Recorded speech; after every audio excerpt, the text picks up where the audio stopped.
की चाह रखना कोई गलत बात नहीं है, लेकिन क्या हो जब महत्वाकांक्षा इतनी बढ़ जाए? बहू, ये नौकरी ही करती रहेगी या कुछ घर का काम भी करेगी? जब देखो बस अपने ऑफिस का काम करती रहती हो। मम्मी जी, आप नहीं जानती मैंने यहाँ तक पहुँचने के लिए कितनी मेहनत की है। मेरा हमेशा से सपना था कि मैं खूब पैसे कमाऊं, बड़ी गाड़ी में घूमूं और बड़े बंगले में रहूं। घर का काम तो नौकर करते हैं, जैसे आप। जैसे मैं? क्या जानती है तू मेरे बारे में? मैंने इस घर को अपने पसीने से खड़ा किया है। घर पसीने से नहीं, पैसे से खड़ा होता है मम्मी जी, जो मैं कमा रही हूँ। समझी? लंबी गाड़ी, महंगे फोन और कपड़े, ये सब चाहिए मुझे। लेकिन बहू, अगर तुम नौकरी नहीं भी करोगी ना तो भी तुम्हें ये सब चीज मिल जाएगी। मेरा बेटा सब कुछ तो दे रहा है, कोई कम पैसे तो वो भी नहीं कमाता। उसकी कमाई देखकर ही तो फंसाया था तूने, याद है ना? वरना उसके लिए संस्कारी रिश्तों की कमी नहीं थी।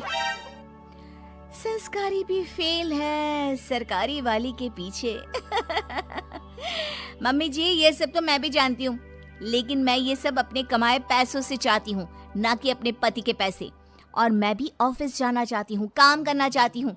मैं भी चाहती हूँ कि लोग मेरे आगे पीछे मैम मैम करके घूमें और मैं उनको बॉस बनकर ऑर्डर दूं। You know, work like a man. Like a man? अरे लाइक अ मैन बनने के चक्कर में बहू वुमन भी ना रह जाओ। अरे क्यों बहू, मैं जानती हूँ तू बहुत महत्वाकांक्षी है, लेकिन तू अपने सपनों के लिए अपने परिवार को भूल जाएगी क्या? और अगर आगे बढ़ने की इतनी ही चाह थी तो शादी क्यों की? बस कीजिए मम्मी जी, बहुत थक गई हूँ मैं, मुझे आराम करना है। और मेरा खाना प्लीज मुझे मेरे कमरे में ही दे देना, मैं वहीं खाऊंगी। ये कहकर बहू चली जाती है अपने कमरे में। अगले दिन, मम्मी, टीचर ने आपको स्कूल में बुलाया है। मुझे? लेकिन क्यों, क्या हो गया? वक्त नहीं है मेरे पास। वैसे हुआ क्या है? फीस तो मैं समय से दे रही हूँ, और क्या चाहिए इन स्कूल वालों को? मम्मी, इस बार मेरे एग्जाम्स में नंबर कम आए तो मैम आपसे मिलना चाहती है। नंबर कम आए हैं तो और पैसे ले लें। क्या है ये, वक्त खराब करते रहते हैं। नंबर कम आए हैं? अरे तभी तो मैं तुझे बोलती रहती हूँ पढ़ ले, और तू है कि पूरा दिन बस वीडियो गेम। देख बहू, तेरे ध्यान न देने का नतीजा इसके नंबर कम आने लग गए हैं। मम्मी जी, कोई बात नहीं है, अभी वो बच्चा है और स्कूल टाइम में ऐसा होता रहता है, समझ जाएगा। वैसे भी हम लोग कमाकर इतना पैसा जमा कर देंगे कि ये बैठ कर खाएगा तो भी खत्म नहीं होगा। बहू, अगर तेरे यही तेवर रहे तो मुझे डर है कि कहीं गोलू तुम्हारे हाथ से ना निकल जाए। इसलिए घर पर ना सही बच्चों पर तो थोड़ा ध्यान दो। मम्मी जी, आप फिक्र मत कीजिए, मैं सब संभाल लूंगी। चलिए ऑफिस के लिए निकलती हूँ। हाथ से बच्चा निकले ना निकले, आप मुझे ऑफिस से जरूर निकलवा देंगी। मैं निकलवा दूंगी? अरे तेरी हरकतें, इसे तो कहना ही बेकार है। लगता है अब विक्रम ही इससे बात करेगा। सास बेटे को फोन करके सारी बात बता देती है। हाँ माँ, तू सही बोल रही है। आखिर हम काम तो मुन्ने के लिए ही कर रहे हैं। अगर वही ठीक नहीं निकला तो मैं बात करता हूँ उससे। शाम को बहू जब काम से घर लौटती है, मम्मी जी, अगर आपको यहाँ किसी चीज की परेशानी थी तो आप मुझसे बोलती, इनको फोन करके बताने की क्या जरूरत थी? क्योंकि तू मेरी बात सुनने को तैयार ही कहाँ होती है। तुझे तो केवल अपने काम की पड़ी होती है। मैंने अपनी परेशानी अपने बेटे को बता दी, अब वही सब यहाँ आकर संभाल सकता है। कुछ दिनों बाद बेटा विदेश से घर आता है। ये सब क्या हो रहा है? मैं नौकरी करने विदेश क्या चला गया? तुमने तो घर के कामों से छुट्टी ही ले ली। अगर मुझे पता होता तुम ऐसा कुछ करोगी तो मैं कभी विदेश ही नहीं जाता। लेकिन मुझे समझ में नहीं आ रहा तुम ऐसा क्यों कर रही हो? तुम घर पर ध्यान क्यों नहीं दे रही? घर के कामों पर क्या ध्यान देना, उनके लिए मम्मी जी है ना।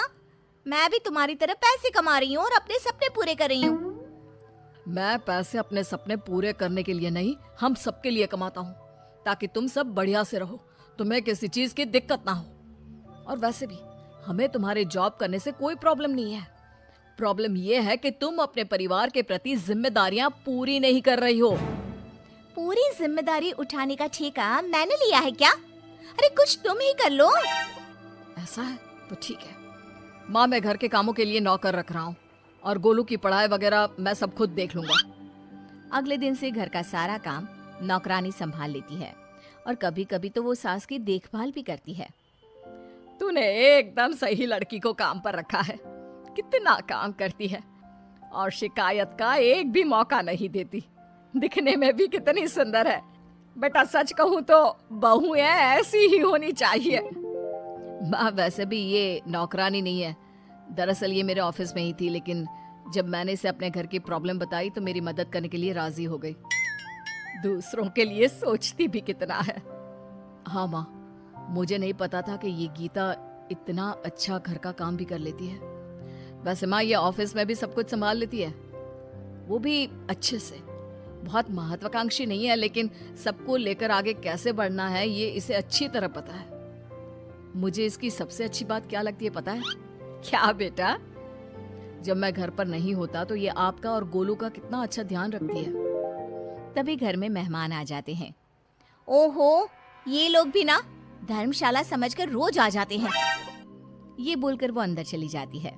अरे आइए आइए बेटा, जरा चाय पानी लेकर आना। तभी गीता सुंदर सी साड़ी में अच्छे से चाय पानी लाकर टेबल पर रख देती है।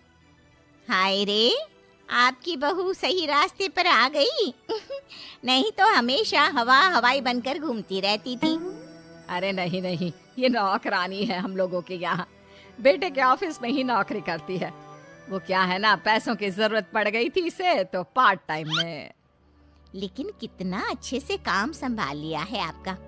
घर भी चमक रहा है और सब कितना अच्छा लग रहा है। तभी बहू आ जाती है। इसी काम का तो उसे पैसा मिलता है, तो उसे करना ही पड़ेगा ना। कितनी अच्छी लड़की है। काश मैं इसकी शादी तुझसे करवा पाती। मुझे एक अच्छी बहू मिल जाती और तुझे एक अच्छी बीवी। मम्मी जी, आप ये क्या बोल रही हैं? मैं तो बस वही बोल रही हूँ जो मेरे मन में आया। कुछ गलत कहा क्या? ये सुनकर बहू उठकर अंदर चली जाती है और सोचने लगती है। आज मम्मी जी ऐसा बोल रही हैं, कल को मम्मी जी ने ऐसा कुछ सच में कर दिया तो मेरा क्या होगा? वैसे भी मम्मी जी मेरे से परेशान रहती हैं और मम्मी जी ने इनको दूसरी शादी के लिए मना लिया तो नहीं, मैं ऐसा कुछ नहीं होने दूंगी। मैं इनको एक अच्छी बहू, बीवी और माँ बनकर दिखाऊंगी। उस दिन के बाद से बहू अपने परिवार का ख्याल रखना और एक अच्छी बहू, बीवी और माँ बनना शुरू कर देती है।